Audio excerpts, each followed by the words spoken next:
তো ভিউয়ার্স সবাই কেমন আছেন? আজকে আমরা চলে এসেছি একটা জায়গাতে, দেখতেই পাচ্ছেন জায়গাটা কত সুন্দর লাগতেছে। এটা হচ্ছে আমাদের বাড়ি থেকে একটু পাশেই। এটা এই জায়গাটা পুরাটাই হচ্ছে দেখতে পাচ্ছেন একদম বিলের ভিতরে বলতে পারেন, সবুজে ঘেরা বিলের ভিতরে। চারপাশে শুধু পানি আর পানি, এত এত পানি। আর এখান থেকে কিন্তু অনেকগুলো সবজি গাছ লাগানো হয়েছে। সবজি কি করতে যাবি?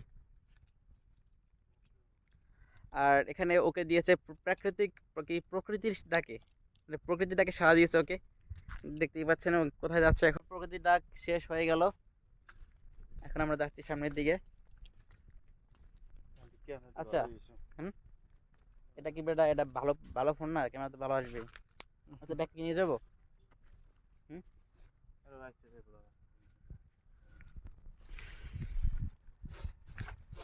তো ভিউয়ার্স আমরা সামনের দিকে যাবো এখন। আয়, এই মাছ চাষি এদিকে আসো। সামনে এক মাছ চাষি দেখতে পাচ্ছেন, এই যে আসতেছে মাছ চাষি। আর এই পাশে মনোবাবু এখন ছবি তুলতেছে তার গার্লফ্রেন্ডের জন্য। তার গার্লফ্রেন্ডকে সে এখন ছবি পাঠাবে। প্রকৃতির ডাকের শালা দিয়ে সে এখন প্রকৃতির মাঝে ছবি তুলতেছে।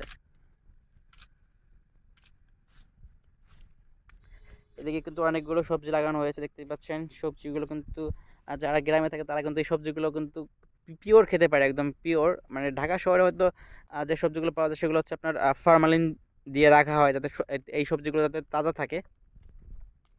কিন্তু এখানে সবজিগুলো দেখতে পাচ্ছেন একদম তাজা।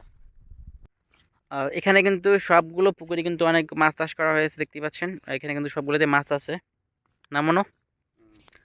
আর এদিকে আমাদের একজন সফল মাছ চাষ মানে ব্যবসায়ী আসতেছে, জিওনি, যাকে বলা হয় জিওনি। সে হচ্ছে বর্তমানে একজন সফল মাছ চাষি, জিওনি ভাই। খাবার দাওয়া কি শেষ?